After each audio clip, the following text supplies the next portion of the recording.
Okay. I'm Samantha Anderl, co-founder of Harlow, an all-in-one tool for freelancers to manage their business. I'm a former marketing executive and a former and current consultant for early stage tech companies. I'm joined today by my co-founder, Andrea Wildt, and Tramelle Jones, a strategic coach for creators. So we're actually here today to talk about how to remove friction for your clients. And what exactly do we mean by that? We're talking about how you simplify the entire client experience from top to bottom. So I'm super excited to discuss this today because making your client's experience feel seamless is so important and so crucial to maintaining those really long-term relationships. So before we dive in, Tramelle and Andrea, I'm going to give you guys the opportunity to give a little bit more detail about yourself and your background. Andrea, we're going to start with you, and then Tramelle will turn it over to you. All right. So Samantha's a co-founder, most importantly. I've been a freelancer off and on for over 10 years. I feel like I've run my freelance business every possible way, good and bad. And this topic I think is so exciting and important because it really does come from a lot of like testing things out and seeing what works for you. So I'm really excited to hear from you and dive on in. Great. My name's Tramelle Jones, and I'm the owner of a career coach firm, TDJ Consulting. My focus is really to help people find jobs that they are really challenged, they're paid with their worth, and they actually enjoy what they're doing. And I think sometimes people get maybe stuck behind that glass wall where they're trying to get to the place they want to be. And unfortunately, they're not moving forward. I step in to help them get past those invisible barriers. But another part of my business is to help creatives create some foundation behind their business. So especially in that first and third year where they're trying to get things off the ground, that was the time period where I hit my head the most. And I don't want that for new creators. I really want to share all the things that I was able to, get past so that they don't have to make those same mistakes. I love that so much. We talk about this so often, kind of like the in-between periods, right? Where it feels really good to get the idea to launch a business and to put some parameters around it, but then actually doing it is another story. And then once you do it, actually making it sustainable and long lasting is a different story, right? There's all these different phases of freelancing that creators go through. So that's really amazing, super helpful. I think people are also always asking themselves, is this what I'm supposed to be doing? Yes, because there's no one way, right? There's no like very specific path. There's like a path for every person. So it's very confusing. Exactly. Yes. So I know that I mentioned this very briefly in the intro around, why it's so important to make the client experience as easy and seamless as possible. But Tramelle, I'd like to just start there. When you think about a creator or a freelancer going in and starting to build their business, why is it so important to focus on that experience for the client? I think people need to understand that when a client is considering your product or service, any obstacle can create hesitation. So Yes. you'll want to be sure that you're putting yourself in your client's shoes. So anything that may come up, you've solved that for them prior to them getting to the point. That means that you need to educate them. You need to provide that solution and make it super easy for them to purchase the solution and then get the process started. I am a service-based business, so a lot of the things that I help with my clients on is going to be service-based, but most of it is applicable with product-based businesses as well. Yes, absolutely. And a lot of our audience is, they are a freelancer or a creator providing a service to a client. And I think sometimes we can get really wrapped up in just, wanting to get a client kind of quickly, selling ourselves, maybe like not spending the time to make sure it's the right fit or that we're onboarding people correctly. And so I just want to dive in a little bit there. Like, talk to us a little bit about like onboarding a new client for a service-based business. How do you recommend people make that as seamless as possible? I think that it's really important to kind of adjust for price point. When your price is a little easier for someone to make that decision right there in the moment and press go, your onboarding process is going to be really fast. But if you are providing a more expensive product, that also means that you're offering a lot of value. And Mhm. so, along with you expressing that value, you need to assume that that client is going to take just a little bit longer to make that decision. And once they have, you're also going to want to make sure that you're staying in contact with them through the onboarding process, just like you did in the beginning. For me, my onboarding process is lengthy because the service I provide usually takes weeks. I don't want to let my client think I am not thinking about them. Yeah. So I have Yes. lots of things built into my business that's constantly touching out or reaching out to them. Hey, guess what? This is happening. Or hey, guess what? This is happening. For me, it's all about automation. I love automation. But I think that when it comes to onboarding, you really have to consider price point and Yeah. value that you're providing. Does that make sense? Yeah, absolutely. I love that you actually brought up like the difference in onboarding and client experience based on price point, because from my end, I have both hired freelancers and worked with them on that side, but I'm also a freelancer and consultant myself. And so I've worked with people who, maybe they're just designing a few ads for us, and the client, the onboarding is really quick. It's like, hey, give me the brand guidelines, give me the brief XYZ. Here, let's get it all going. Super quick, packaged up. That's great. It's a low price point. It's a one-off service, right? But when Andrea and I bring on a new client, our projects are big, right? We're typically working with somebody for 3 to 4 months. We're like revamping their entire marketing program. And our onboarding process is a lot more extensive, right? We have a couple of meetings before we'll even sign a client. Then we have an onboarding meeting, and then we have a series of meetings to collect the information that we need to properly assess their programs. And so love that you focused on that for different freelancers and creators, that onboarding experience is going to look different, and that's okay. And that's what makes sense. Yes. And it needs to be customized specific to what it is that you're doing. So when you guys talk about you're bringing on a client for multiple months, but obviously that person's expecting for there to be a meeting where you're going to give way more detail. But when you are having somebody who's going to do something, give me the stuff, let's go. That's expected. So I think people need to be okay with, oh, well, this person's doing that for their business. Maybe I'm supposed to be doing that. Well, you can look at it, but make sure that you are customizing it based on what you're providing and the value that you're offering. Yes. How do you, like, if you were working with a freelancer or a creator and guiding them on that, coaching them on that, how would you help them like establish their onboarding process? What would that look like? So for me, number one, it's what do you need from the client to get started, right? I think a lot of times, like you were saying before, people want to rush to the end product, and we tend to imagine we know everything before we do. So sometimes Sure. we need to ask way more questions. I am the person who's like, I ask 1,000 questions. And sometimes I know, depending on the client, some people are patient for that. Some people are not, right? But I try to create spaces for my clients, regardless of if they are patient or not, they can get what they need to me so that I can provide at least some sort of glimpse into what it is that we're going to be doing. It suits everybody, right? So if I was working with a new entrepreneur, a new creative, I would ask them the question, go deep. Ask yourself, what exactly is it that you need from that client? And let's build your onboarding process based on that. And you want to also let people know that they're going to get that before they sign on the dotted line, right? My clients don't come into the situation thinking, well, I paid, I won't hear from her for a couple of months. They know, okay, I'm expecting to get an email about this and an email about this right away. And it soothes them when they're in that situation as well. I am an over communicator. I think that helps a lot. Even in instances where people don't necessarily think they need the communication right in that moment, they tend to go back and be like, well, did she send me an email? She did.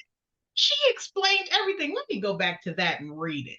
Right. Yes. So I have no problem over explaining. And I think that's another part of the onboarding process. Be sure to be clear when you're explaining the things that you need from people. And sometimes it means you might need to talk to somebody else about it first. So, hey, does this sound like this makes sense? If you were my client, would this work? Right. Yeah. So sometimes you want to just field it with some people in your network. I have business besties. We do that with each other. We get together and be like, okay, I'm starting this new product. This is what my onboarding process looks like. What do you think? And I'm like, okay, Yes. friend, this is great. This is great, but we're going to work on this. So when I'm suggesting to someone on how to start their new onboarding process, those are a few of the things that we talk about first. I love that. Go ahead, Andrea. Well, I was just going to say one thing that came to mind as you were talking about this is also for freelancers to look at where they find friction in their process, like what is causing them stress about onboarding, because most likely that's playing out with the client as well. So it's like not like you're kind of saving yourself, your future self, that headache by like recognizing where the friction is coming up for you, because it's most likely translating to your client somewhere along the way too. I 100% agree.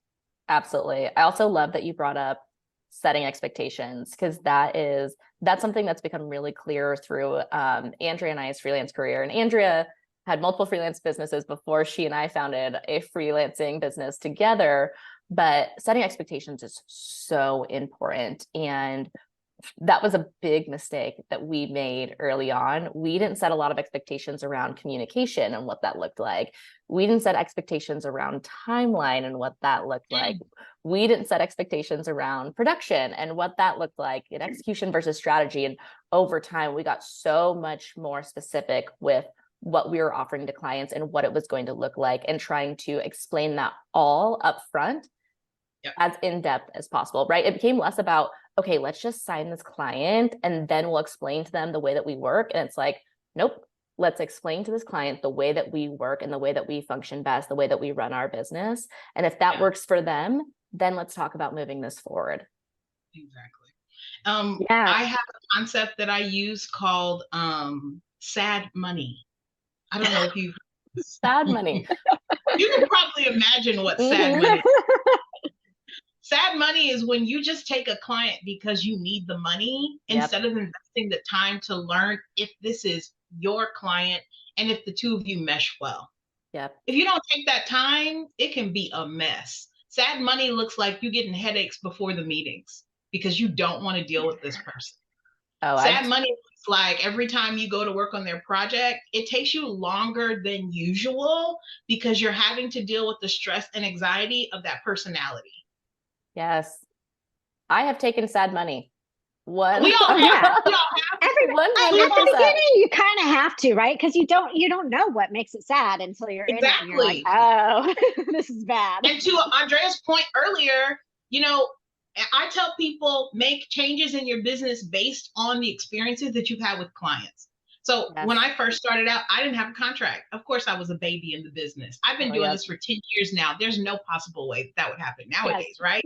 But when I started out, I didn't have a contract. And I was just like, well, people know what resumes are. I don't need to explain it. No, they don't. They don't know what you want. And they don't know when to get it. They don't know when to talk to you. All of the things that you mentioned, Samantha, like literally, as I started, I got just a random contract from the internet. But every interaction that I had with clients created specificity for me where I was able to go back to my contract and say, oh, so now in my contract, it states, I don't do certain things for you. These are the ways that you can communicate with me. If you need this, you'll need to do this. This is what the resume involves. Anything outside of that is going to be on this list, and you'll need to add additional funds to make that happen, right? Yes. But when you're early in your business and you are taking sad money, because you do have to take it. But the reason why we label it as sad money is if you're getting that sad feeling, it means that's an interaction you need to look at and then go make changes to your contract so that those things don't happen again. You don't want to run a sad business. Yes. So you gotta go, okay, this is giving me anxiety. This instance is not working. What about this? Can I make changes to my onboarding process, to my education for my client, to my website, or to my contract to make sure that this never happens again. I love that. I love that you also mentioned the do's and the don'ts, right? Because I think a lot of people, they get to the point where they are outlining the do's. Here's what I offer. Here's the services I provide. But they're a little nervous to outline the don'ts. Here's what I don't do. Here's what it's not going to look like. Here's how I'm not going to communicate, right? That gives people, I think, some anxiety because that's boundary setting, right? Well, let's be honest. They're scared that if they say no, that they'll lose a client, therefore they're losing money. But I tell people all the time, everybody ain't your client.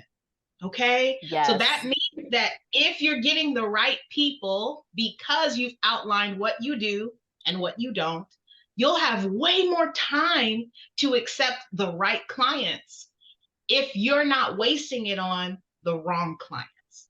So you actually are setting yourself up to make more money by turning away the clients that you know are not going to work well in your business and will translate into bad referrals, or not referrals, but bad testimonials, right? Yeah. Instead, you should be humble and say, it doesn't seem like this is a good fit, but I do have suggestions to other freelancers I think would work great for you.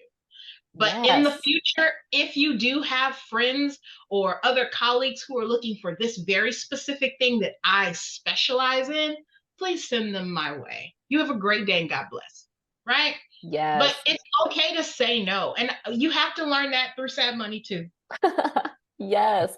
I think that also something we've been talking about a lot lately is like abundance versus scarcity mindset, right? And that comes back to that. When you first start your freelance business, you often have a scarcity mindset. I just need money. I need clients. I need to find people. But as you get more confident in your business and as you start to establish those boundaries, you start to realize that there always is another client. And there's typically a client that's a better fit for you. And so it is okay. And it is actually great to turn down business to let better business and a better client come your way. In all honesty, it's fiscally responsible for you to turn down clients that aren't your fit. Yes. If people look at it that way, I think it would help them make those kinds of decisions. It's actually fiscally responsible of you not to just take anybody's money to do the job you want to do when they're not going to get what they needed and it's going to be a bad fit. Yes. And that's, I mean, a lot of our business when we ran our consulting business, and which we're still doing, was word of mouth, right? And when a client is a bad fit, they're not going to recommend you to someone else. And so not only are you spending all of this time, like you said, making sad money, giving yourself headaches, giving yourself all of this stress, but you're not going to get a referral out of that because they're not getting what they need. You're not getting what you're not delivering the best product. And so it hurts not only you in that moment, but the potential for future business. Exactly. Yes. Yeah. And especially with freelancers, I think, well, I'll speak for myself. I can't speak for the world, but when I have outlined really well what it is that I do, and I've onboarded really great clients, I tend to get multiple referrals out of those really great client experiences. Really, you are not just working for that person, but you're working to open up their network. And if you think about it like that, it really can double, triple, or, bountifully expand your business. So those are hard lessons to learn as an early freelancer. Yes, they are. So no one is upset if you haven't learned it yet, right? We're not like, what's wrong with you? It's not that. But it's really about being really self-aware and paying attention to it and making changes. Because if you keep having all of these sad money clients and you just sit in that uncomfortable feeling but never make changes, your business is likely to close very early, and we don't want that for you. Yes. Instead, you really should be thinking about your specialty, the thing that you know that you can provide for people no matter what. Right? And it's okay to have somebody who you're connected to whose specialty is very close to yours, but not exactly what you do, so that you can both thrive. Right? Yes. So I think that's a hard lesson to learn, but when people become open to it, I think it's a good lesson to learn. Absolutely. Yeah. Because what's sad money for you might be really happy money for somebody else. Yes. So Yeah. it's like I love that also. You still preserve your reputation and your integrity when you tell a client, you know what, I'm not a good fit, but I'm still going to help you because I'm going to introduce you to this awesome freelancer over here who probably can. It's like the Yes. best thing you can do. 100%. John Doherty and I were actually just talking about this, the fact that you have to come to the realization that just because you don't like things and things aren't your cup of tea, other people love those things, right? Just because you don't like executing on a certain thing, somebody else might love that project. And so you kind of have to, I don't know if it's like removing your ego from it, but you have to say, Yes. okay, everyone is not like me. We all have different preferences. We all have different clients that we love. And it's so important to understand that and how the entire ecosystem of freelancing works to say, it's okay to say no to a client. Let me refer them to somebody else. And that's not, it's a wonderful thing. I think that also speaks to something else, right? It speaks to the fact that it's okay for you to be someone who specializes in a thing. You don't need to be the person who does everything under the sun. Yes. If Yes. you are the person who's like, you need what? I'll do it. You need what? I'll do it. You need what? I'll do it. The reason why specialty is really important is because it allows you to grow your skill and be even better at the thing you do. If you're Yes. trying to do all the things, you will not do a great job at all of the things. So we Yes. want you to be your best doing the thing you love, right? So it's okay to specialize. And also, that's why networking is important. And you do need to network with people who do the same genre of work that you do. I think some people are a little scared because they think that it's competition, right? But I believe in collaboration over competition any day. You Yes. have to be okay with your specialty. Everybody else, they'll have their own specialty. So if you're able to collaborate, it means that, you keep way more clients and in a place where they're happy to refer you, even if they don't work directly with you. I love that. Well, Collaboration over competition.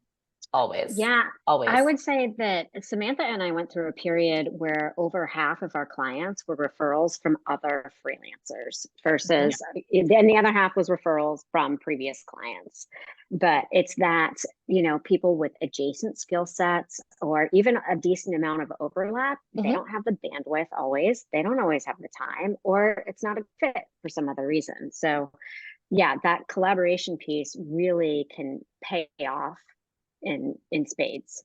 Yeah, I would even say a lot of the freelancers that we were giving referrals to and that were giving referrals to us did very similar things to us, right? Like we did content marketing, but then there's someone else over here who does content marketing in a different way. And maybe that's a better fit for this client, right? Or we did paid advertising, but only to a certain extent. There's someone over here who does paid advertising way better on these specific platforms. And so a lot of it was that, hey, we offer the same service, but in slightly different ways, and we're better fits for slightly different clients.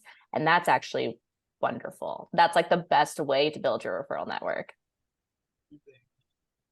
Okay, so we've talked a little bit about like figuring out like the onboarding experience, figuring out who your right clients are, but I kind of want to go into like client management, right? So once you've actually locked in a client, once you're working for them, let's talk about like the biggest mistakes that freelancers and creators make with their client management.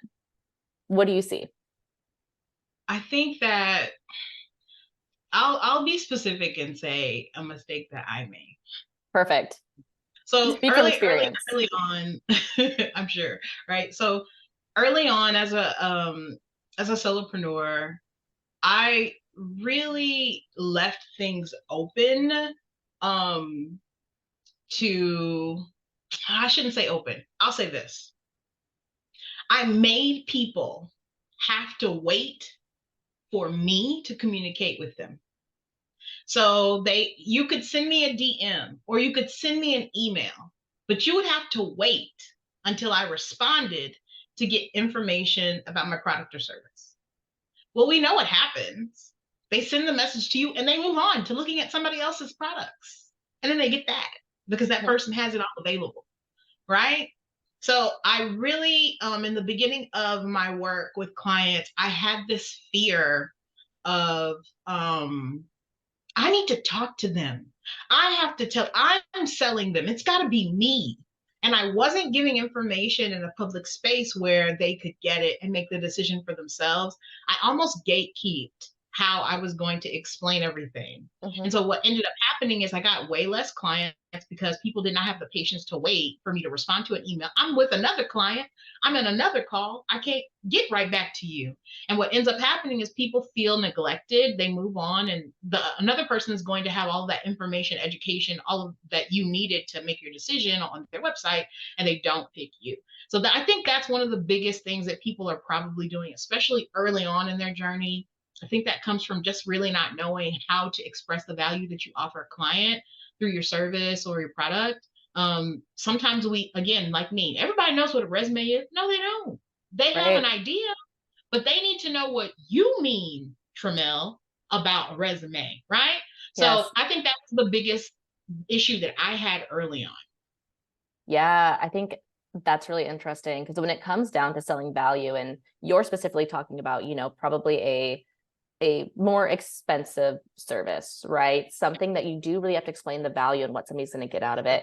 It can be really hard to do that, right? Like Andrea and I are marketers. We work with positioning and trying to explain value all of the time, but not all freelancers are marketers, right? We're not all marketers at our core. And so figuring out how to describe the value that you're providing, articulate that well, and have somebody really understand the outcome is actually really difficult. It's not easy.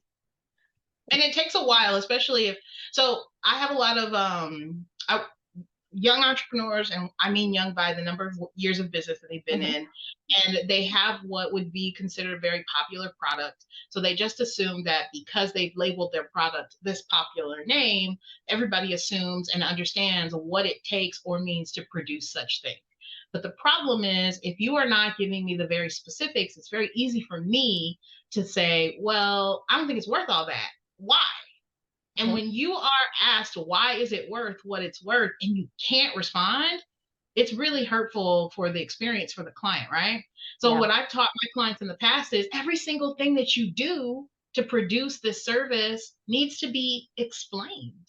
Yes. And if you realize that point by point, you are spending a lot of time on different things that you think, well, everybody knows I do that, but they don't, it ends up really depreciating the value of your product. So Yes. going into detail is so important when you're talking about creating that value. Andrea actually talks to me about this specifically a lot, specifically when we're creating like proposals and contracts. Andrea's always like, Sam, we need to add more details on what we're doing and what it's going to look like. And I'm always like, no, they'll understand. And she's like, no, they won't. We have a big price point on this contract and we need to add as many details as possible. Well, it sets the expectations, which reduces the friction and creates simplicity for us and for our client, because they know what's coming next. They know these are the 5 stages of the project. Yes. I mean, it also solidifies you as the expert. If you're not explaining to me all the details that go into this project, I'm going to assume you're not really sure what you're doing. I want to read your contract. I want to read your proposal and feel really confident going back to whoever it is that I'm talking to about this. Like, I know the stuff, right? Yes. Oh, well, they're going to be working on the shrinkle-dink at phase 2 and the shrink-a-dink at phase 3. Oh, you haven't heard of those things? Come and talk to me. I just learned about it in this proposal, right? That's how they want to feel. They want to feel empowered, knowledgeable. If you don't give them that feeling, what ends up happening is they're going to go to someone else who does give them that feeling. Yes. Yeah. 100%. I mean, we've even gotten to the point where we will include a sample timeline. So we'll say, okay, this is a one-off project. It's not going to look like any of our other projects, but here's an example of what something similar looked like. Here's what we did month by month. And here was the outcome of that work. And that has made people feel so much more comfortable than just saying, okay, months 2 and 3 are based on what we find out in month 1. Yeah. They want to know. I mean, I've created now spaces for, this is going to sound maybe a little specific to me, but it does help the client. I want to get paid in my sleep. I don't want my client to have to call me to pay me, right? So I create spaces where I've already outlined everything. I've made it very specific for you. You can just scan through if you want, but if you're needing to get into the details, it's all right there for you. Your ability to get to your contract, your ability to get to your invoice, all these things are outlined for you at your time frame, right? Now, of course, I'm still going to be sending you some tickler emails because I want to make sure that you know I'm thinking about you. But I do want to put it all out there so that if this person makes a decision at 12 midnight, it didn't mean I had to be with them at 12 midnight. So you really want to provide all of the things. You don't want to make your client reliant on you. And I think that sometimes people think they need to do that. Well, I need to be available to them at all hours of the day. No, you don't. If you make the information available at all hours of the day, that will suffice. But it needs to be detailed and it needs to be easy for that client to understand. And another thing that for me, I've done is I allow for multiple modes of communication. I'm kind of stingy in this though. Those multiple modes of communication are really specific to how I communicate. So I'm an email and I'm a texter. I'm not really a phone call person. If you want to get me on the phone, that's a tier up, right? Like you're gonna have to go through a gate. Yeah. I don't think Samantha's ever answered her phone first. You are not getting me on the phone. I'm sorry. It's a scheduled You're not getting meeting. Samantha's phone number. I have never once given my phone number out to a client. And that's very specific to me. I mean, you were saying these things. I do it. I was nodding my head over here. I was like, yes, yes, yes. I don't do it. I don't answer my phone either. And I tried it for a while, but like, for instance, if it's a resume review and you're wanting to schedule that with me, I've got a beautiful form that allows you to upload your resume so that I can see it by the time we get on a call, so that I have information ready to explain to you and I'm not trying to do it on the fly, which means I might miss stuff, right? Yes. And so when a person calls, there's a voicemail that says, "Thank you so much for calling. We're so excited to work with you. But in order for you to get the best possible quality product on your resume, you'll need to upload that here." Yes. But people still leave messages and be like, "I need to talk to you about my resume." I'm just like, "But I can't see it. I can't talk to you." Right. So I love that you brought that up because, I always say, I don't give out my number. I'm not going to hop on a phone call. I'm not going to jump on a last minute call with you. But the real reason for it, it's not just because I don't want to talk to somebody. It's because I want to be prepared. Right? Yes. There's a lot of preparation that is necessary, especially with some of our bigger clients. And for me, I don't like giving answers on the fly. I will never get on a call and say, "I don't know." Never. I will never set myself up to be in a situation where I can't answer your query. I want to get on a call and feel really confident that what I'm about to provide you is going to be the answer you needed and maybe a little more. But that can't happen if I give you my number and you thinking you just going to dial me up like, "Hey girl, what's going on?" No. Yes. Well, and that's actually helping them out too, because if they really get you on the phone and you're spending 30 minutes and they're not getting value because you can't provide an answer because you're not prepared, that's not a good use of their time and it's not a good use of your time. But also outside of that, I will say, I know Andrea gives out her number and she does do some things on the fly. So it's very specific though. I don't give it out to everybody. You know this. It's only for very specific things. And it's usually when I am trying to push something along, when I'm like, we just need to get this done. I'm feeling like, let's create urgency. And I can't handle the cycles. I get impatient. And so I should that's clarify. what I will text my clients to no end and I have no problem. And I say in my contract that you can reach me by email at any time, that you can reach me by text and expect a response during business hours, but that if you need a phone call, you must create an appointment, and I give them the link to the right.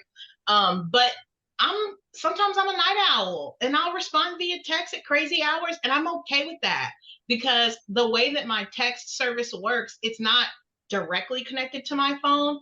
So I can shut that down if I need to not be, in that situation. But I do want for there to be some closeness and sense of connection with my clients.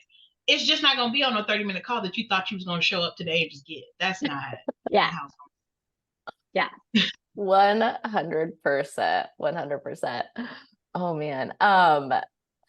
We've really bounced around here and talked about a lot of things, but actually, I love it. I know. So one of the things that you mentioned earlier, though, is getting paid in your sleep, right? And creating automation and making sure that your clients have the details that they need at any given time, but that doesn't have to come directly from you, right? So I want to dig a little bit deeper into automation and how you automate your business and what that looks like for seamless, for seamlessness on your end and for your client. Theirs. So the way that I have created automation in my business really has become the result of problem solving, right? So the way that my resume business works is you set an appointment for me to review your resume. I ask you a ton of questions. I get your resume, and I can read a resume like it's a biography, right? Like there's so much behind the words that I can tell. And so by the time we get on this call, I've got this beautiful presentation to share with you as to where we can work, which tier I believe is going to be best for you. If I need to make some tweaks or customization, I can do that before we get on the call. But the problem here is that sometimes people forget that they set appointments with you, and that was happening very, very much in the earlier part of my business. So I now have it automated. Anytime you set an appointment with me, you're going to get 4 email reminders. And that can happen anywhere from 15 minutes before our call up into 48 hours. So you're going to get some ticklers from me. The text in these ticklers is really specific to the way that I communicate with my clients. I think that's also something people need to know. You don't have to send these really stuffy emails that like, tomorrow we will have meeting, right? It doesn't have to be that. It really can't. Like one of my emails says, hey, I can't wait. It's me and you. We're having a meeting, right? Like it doesn't have to be crazy. It just needs to tickle and remind them. I have very little calls where people don't show up because I send out so many reminders. And if they don't, I've made it very easy for people to reschedule. And because it's email, I'll notice that some people will respond and say, I'm excited too, right? So it's this engaging process. Do you think I'm sending 4 emails to every single person who has booked an appointment with me? No, I would never sleep. So automation has been really, really key in keeping people engaged in that process. I love the term tickler that you're using. Yeah. It's really like sweet and soft, and it's like you embodied, right? You're like, I'm sending out ticklers. It's like I can tell just through the way that you are talking to us, like how you communicate with your clients and that your personality comes out. And that's another part of making that experience seamless, right? Is like really being true to who you are in all forms of your communication. I love that. It's important, right? And so the other part of my business in automation is, so if you hire me to do a project, it's a possibility that we have a couple of different phases where there's a wait, and that wait can be lengthy. And in the very beginning of my business, people would be in that wait time, and they've paid me a pretty penny to work on this project, and then they're waiting. And in that wait, they're like, well, what are you doing? Like, what's going on? So I would get some emails that were very nice, like, hi, just looking for an update. I would get some emails that are like, I haven't heard from you. And I was just like, oh my gosh. So I started to leak a couple of emails that would just let them know, hey, you're top of mind. I'm working on your project. This is the phase that I'm at in the project, as we discussed, right? But now, I don't even think my clients realize this. My automation during the waiting period is a course I drip to them. It's a little bit of information that's really helpful once they get the product, how to use it, what to do with it, what expectations they should have. By the time they get to the end of the course, it's like, okay, your product is almost done. this is what you're going to want to do next, right? And the thing about it is, if you're the kind of person who is me, who likes emails, not everybody does, right? But if you're like me and you like emails, they're fun to read. So I want people to know, number one, I am working on your project. This is the phase I'm in. I want two, for people to be educated and engaged, so that like, it's not that I'm just working on your project, but I'm setting you up to be able to do this thing. Aren't you excited? And then lastly, what that does is that keeps that client on a place where once it does happen, they know it's okay to respond to me. They know it's okay to email me. They're not like, am I supposed to email this person? I don't know. They know that there's open communication between us. So for me, again, I'm an over communicator. I know that that's not for everybody, but I'm really great about just like putting things in bold and like little excerpts so that people can easily scan if they need to. And if they need to come back to it, well, then they can get all the information that they need. But automation is huge. With these kinds of things, sometimes people are a little scared and don't know what to put. So when I started my automation, I actually did a Google search, and there was a guy who had a blog, and he gave some templates for automation, and they were exactly what I'm referring to them as, ticklers. And so he gave some suggested text for those ticklers at certain points of the project. I took them, I made them my own, and obviously over the course of time and experience with my clients as to what they need and can use, I've edited those ticklers into a full drip course that goes throughout our process, right? So it's all about making sure that the automations are done in a way that it doesn't seem automated. Yes. You don't want it to be something like, this is automatic email 2. You receive now, open, close, right? Like, we want this to be fun and engaging. It can be silly.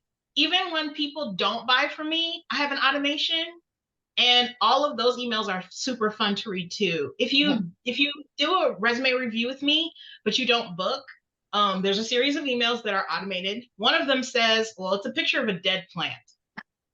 And it says, this is what happens when I'm a bad plant mom. And I kind of talk about what happens in life as to why we don't water our plants. And then I say, you probably know where this is going, right? Are you neglecting your resume? It's right? So, but I get really great responses because these emails they're not salesy, they're not pushy, but they're really to the heart of what's happening with my clients, because I've had time with them. I have identified the things that are most prevalent in almost all of my clients, and I really stick to that when I'm sending out these automations. So I would say, number one, make sure you're automating emails, because you don't want to be sitting up here trying to send these one by one.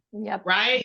Number two, make sure they're fun and engaging, specific to your own voice. Make sure there's something that's going to keep people excited about wanting to meet with you again. Then I do need to talk to her, because she's right. I am treating my resume like an old house plant. Gosh, right? And then lastly, don't feel like it has to be this super involved process when you start. When you're starting your automation, it's okay for that first email to say, hey, I'm working on your project. I promise you'll hear from me again when we get to X phase. And that's it. It's okay. Eventually it will turn into something greater. But in the least, automation is keeping the people who have purchased your service, it's keeping them informed. It's keeping them engaged. And it's also setting expectation for them being able to easily reach out to you. I love that you focus so much on like making the entire client experience exciting and engaging, because I think a lot of the times we're providing a service and sometimes it can feel mundane to us, right? Maybe if you're a writer and you're constantly writing blog posts, or you're a designer and you're spinning up, ads, or, Andrea and I were, creating a marketing model, whatever it is. And sometimes we forget that our clients are humans too, and that they want to be excited and they want to be engaged, and you want to form that personal relationship, right? It's not a project. It's people working with people. It's not people just working on a project. And I love that comes out. Like, I can see that so much in you and the way that you communicate with your clients, and probably the way that you coach people too. It's like, bring yourself into your business. You don't have to be stuffy. You can provide a very serious service and still be a not just stuffy, serious person, create that relationship. I love that. It takes a lot of self-awareness too, right? I think that when I'm humorous. People tell me I'm funny, right? I've been laughing this entire time, so I agree. Yeah. But I'm also working in personal and professional development, which tends to come off as just boring and dry, right? So like I had a really hard time early on deciding, was I going to be myself, right? Was I going to be able to land top dollar clients being what I would consider to be goofy? I don't care. That's who I am. And if I don't show that way, if I show up as stuffy, and that ingenuine experience for them is going to come off as, well, something's missing. Yeah. Know about this. So I really want to push people to be okay to be themselves. I think one of the reasons people come to me is because they may go to other resume writers and they're just not as excited. Yeah. They're not as fun, right? If somebody is looking for that, they're going to find it here. And I get a lot of really great results in coaching because I bring down the tension with humor, but I also deliver some really hard-hitting points, and I walk my clients through that process, with love and care. Yeah. But I've gotten to the point now where I know I'm going to be my 100% self. It's really in everything I do. It's in the colors in my branding. It's in the content of my emails, like I mentioned. It's in my socials. It's everywhere. Yep. And so now I feel super comfortable being my 100% self in my business, and it's, working out. So I want for people to do that for themselves as well. Oh, I love that so much. I think that's a really beautiful note for us to end on today. Is we talk a lot about automation and onboarding and how we make all of these other parts of the client experience seamless. But in reality, like, it's about being yourself and seeking out the clients that make sense to you and the services that you provide and that you're going to work well with and mesh well with, right? Like I feel like that's the true key to like really how you make things seamless and meaningful and build that sustainability into your business. Agreed. I love it. Tramelle, this was so fun chatting with you today. You are amazing. If somebody is listening in and they want to find you and they want to talk to you either about career coaching or resume building, whatever it might be, where can they get in touch with you? So the first thing they should do is go to my website. It's tdjconsulting.com.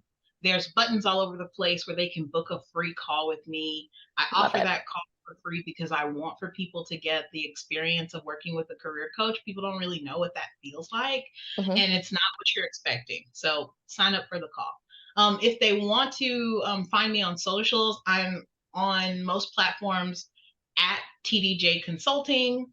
I actually am hosting a podcast with my very good friend. They can experience me there as well. The podcast is called the Work and Wellness Podcast. That's on all major platforms as well. They can search for that. And if they're looking to, what else do I offer? I have quite a few things that I provide in the way of products. So I'm happy to share that as well. Feel free to reach out to me on my DMs and those socials, and I'm happy to respond. Awesome. And we'll include all of that everywhere you can find this recording, so it's super easy to access. If you want to get in touch with me after this, I am at Samantha Anderl on basically every major social platform. You can also find Harlow. It's at Meet Harlow. Both, Harlow and myself, we talk about, client experience. We talk about building businesses and setting boundaries and all of that goodness. And Andrea, where can people find you? Through Samantha. Yeah. My number is LinkedIn. LinkedIn is probably the safest spot. Yes, I am the social spokesperson, Yes. and I will fuel and feed all of that to Andrea. Yes.